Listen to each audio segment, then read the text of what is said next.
रात गिर होती है तो ये शहर फम मनाए छोटे ठेठों की कोस। रात हिलती है तो ये शहर और भी ससान लगता है। गलियों के कोने पर जलती मध्यम लाइट, जैसे मेरा दिल थका हो और बजने की गरीब हवा के साथ तेरे कदमों की आवाज सुनाई देती है। मगर पलट कर देखो तो कोई नहीं होता।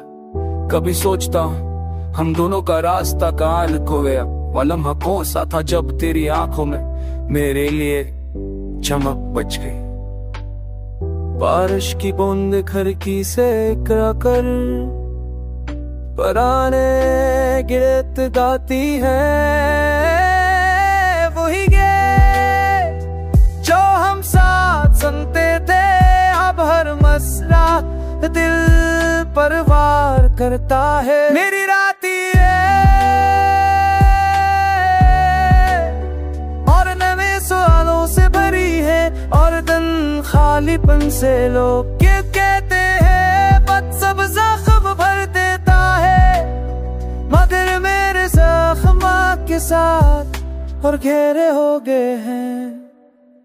तेरी याद एक साए की तरह साथ रहती है, अंधेरे में और नमायांक रोशनी में भी नौकर नहीं हुई।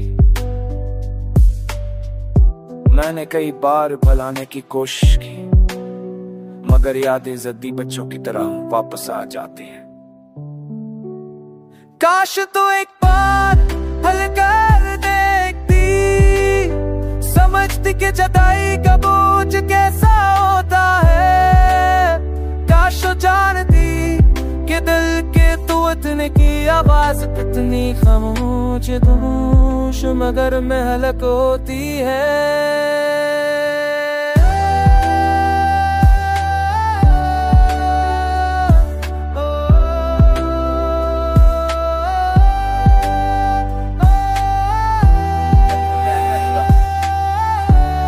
सांस लेने की साथ में बस एक खाली जिस्म जो हर रात तुझे याद करके रोता है।